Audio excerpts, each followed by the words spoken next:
Hey all, tuning in at home. This video that I'm putting together is my first attempt at looking at doing some mushroom plugs going into some logs that I pre-cut a couple of weeks back now. So I've got all my gear here laid out ready to go. I've got my trusty little helper here, Gus.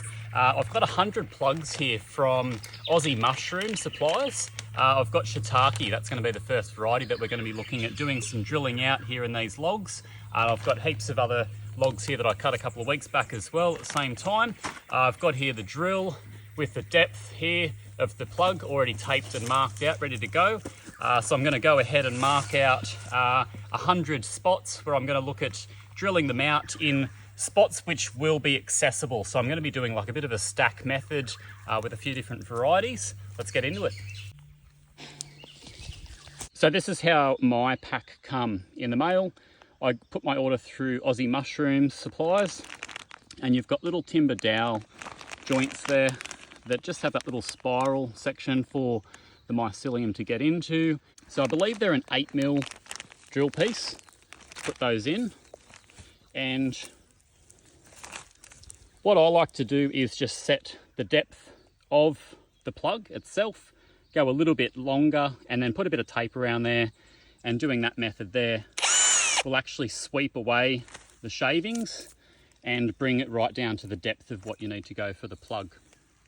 The location where I've decided to set up these mushroom logs is in a nice, cool, shady spot here in the forest. The humidity is quite good in this location, and it does get a little bit of dappled light here in this shady location here underneath all the gum trees. So I figured this is going to be a good spot to get started. I've decided to cut a couple of smaller base rails here for the logs to sit on, just to get them up off the ground, just to get a little bit of airflow to come through. So I thought I'd lay those down here now, and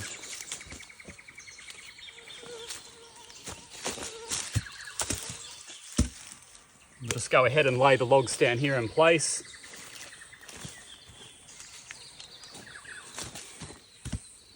So I've created plenty of space between each log, roughly about 30 centimetres, and I've just put them into place to make sure that they're not going to roll away. I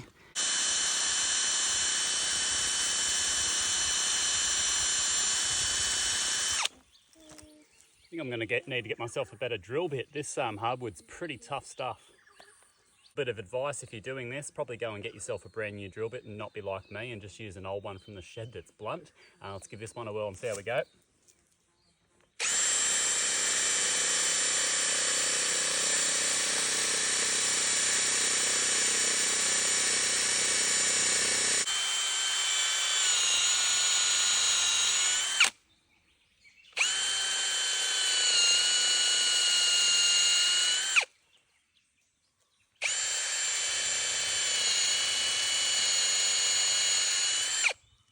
They seem to be going in much easier here on the sides of the logs rather than on the ends. I think that might be to do with the density of the timber in the core here as well. And here in Australia we're using eucalyptus, which is a hardwood. So it's going to last a lot longer. Apparently some of these mushroom varieties can be fruiting anywhere up to about 5 to 7 years. So it's quite a good investment doing this project. I'm hoping I'm going to get loads of mushrooms in the years to come. Quite often when you're working away, you're going to get a lot of build-up in your drill piece in here. It's important to look at checking to clear that pretty much at every drill, just to save you a lot of time. Otherwise, the hole just isn't going to drill out properly. So you've got to, maybe have like another little file that you can kind of keep that section clear.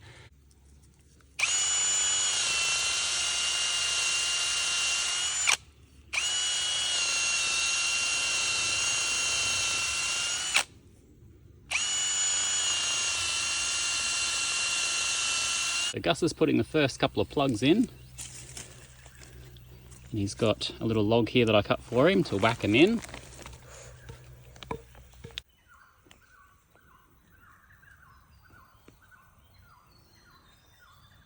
Yep.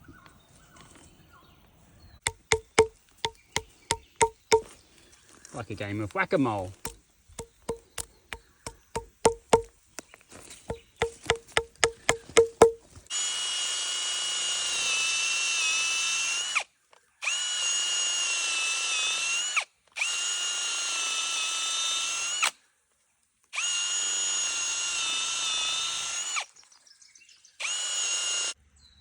see I'm only just going to this sideline here. I'm not going like right underneath because I believe the shiitake are more of an upward growing variety, so I'm kind of aimed to put it across the top.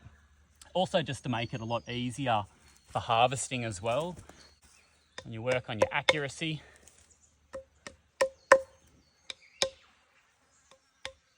Just knock them in so they're level, and then I can come through with some of our own beeswax after I've done this whole process and seal all the logs off and seal that mycelium in here so no other species can get into this log. I'd have to say this is a really nice therapeutic process in thinking like many things. I'm out here on the land, you know, working with it and providing a food source, not only for myself, my family and local community, but also the wildlife around here. As I just look around, everywhere I see really deep bandicoot holes. They can dig, you know, up to 20 to 30 centimetres deep with their long snouts. And mushrooms is one part of the food chain of what they are eating. So it's really good to know that I'm kind of doing something here also for the land and the future generation of these mushroom varieties, which has then the potential to then start to build a colony here as well, is also quite exciting. Some of the species that I've got here, so as I said, this is the shiitake that I'm putting in first. I've got some lion's mane, and I think I've got 4 different types of oyster. I think there was a blue king oyster, a white oyster, a tan, and another one that I can't quite remember right now. It might have been the brown oyster.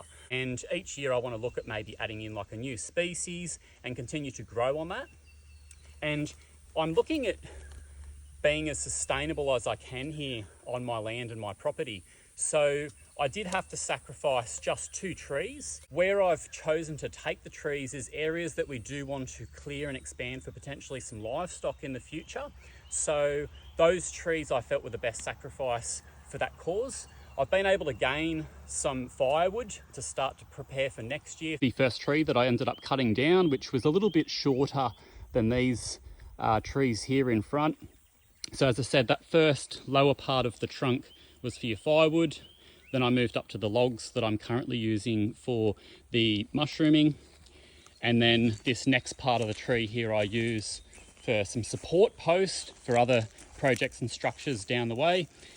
And then when I come to this next sort of size here, then I'm making some garden stakes, cutting at an angle at the base here with a flat top. So yeah, we're a new farm, a little Zephyr farm here in Australia in the Manning Valley, which is in the mid-north coast of New South Wales. Our goal is to be able to go to market and bring the food that we're growing here in a sustainable, organic way, to make that readily available to people in the area to be able to have affordable food as well.